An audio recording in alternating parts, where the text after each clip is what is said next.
Hi everyone welcome to my YouTube channel Manisha blog.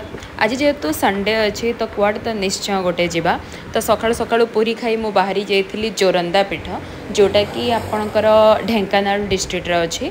Dhenkanal main town उपर पाखापाखि 26 kilometre हम। आ जदि आप कपिलास आड़ू आसुँच कपिलास मंदिर से पाखापाखि 17 किलोमीटर हम।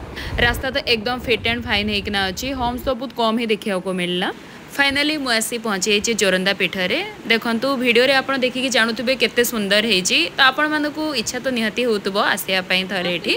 तो निश्चय थरे आसंतु।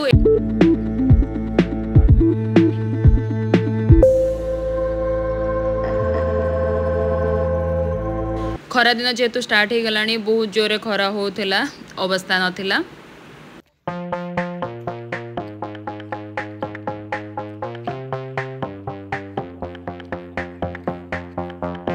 आपण मैंने देखु एटा हूँ भितर परिसर जोड़ा कि बहुत सफा सुतरा होना अच्छी। भितर बाबा शिवंकर मंदिर अच्छी। आपड़ से दर्शन करेंगे। मंदिर बाहरला पर जस्ट ता सामने ये गेट जोड़ा ए वीडियो मुझे देखा ये गेटा ही अच्छी। ए गेट भितर जिते बाहर राइट साइड आपणकर शून्य मंदिर जावाई रास्ता अच्छी। आपड़ से पूजा सबू जिनस किनीपारे।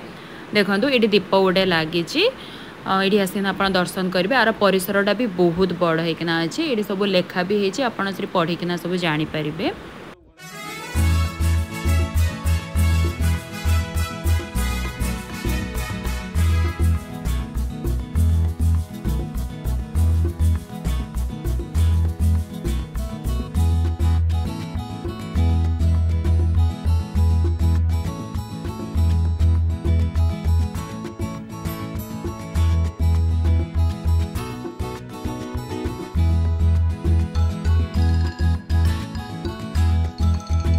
आज जर्नीटा मते बहुत ही भल लगुच कहीं गत काली शिवरात्रि थिला। आज मु बाहरी पुणी जोरंदा पीठ को सेठी भी पुणी शिव बाबा को दर्शन कली। बहुत शांति लगला।